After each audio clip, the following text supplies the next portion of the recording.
Well, Triquetra it's a traditionally ancient Celtic symbol, and it's been used around the world in many different forms.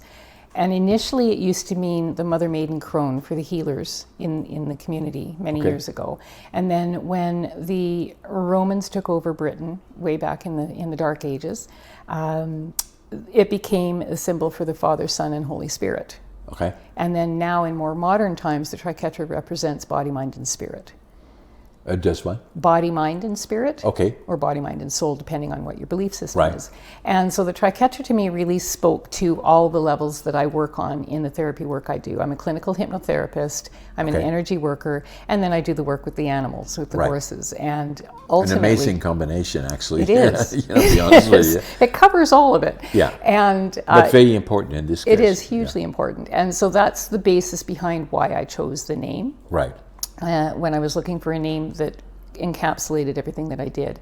And so the therapy work, you are absolutely correct. It does, and I've done work with young children, and I work with everything. I work with people, doesn't matter how messed up they are. For a lot of people, when they're coming and learning and being with the horses initially, for some people, it's the very first time that they've ever had an interaction with another living being without judgment, without abuse. Right.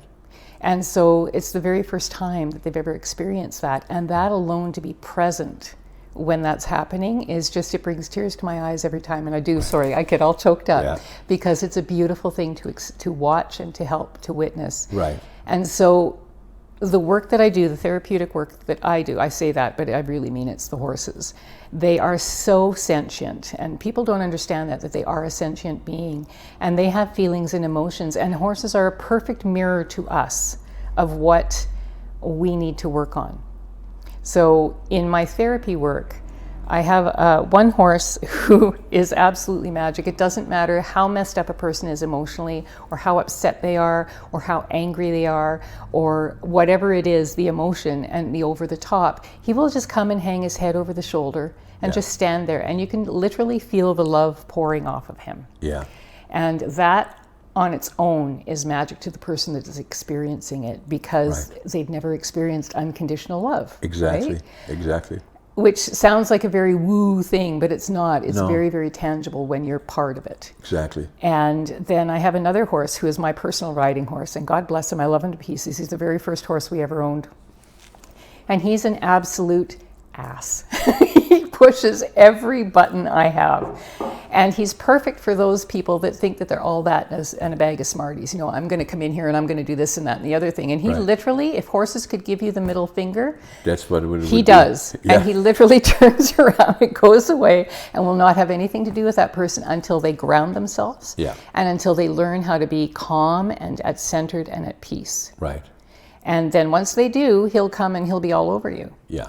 And I have another one that is perfect for pushing buttons. So people that don't have any boundaries, like there's a lot of people, men and women, that have no boundaries when they're dealing with other people. You know, they're in your space, they're in your face, or whatever that may be. And she's perfect for teaching people how to get through that. Yeah. Because she is in your pocket. We got her from a lady that liked to feed her lots of carrots and treats. Yeah. So she's always looking for treats in the pocket. Yeah. And so someone who's never had a boundary or doesn't know what a boundary is, now they have to learn to stand back and say, hey, no, you can't do that. Right. And for some people, that's the first time they've ever had to learn how to say no. Right. And actually mean it. Right. Right? So it's that kind of magic. I like to say that I work with the transformation and the magic of the human-horse connection. Right. Because it is magic. It is. It is magic.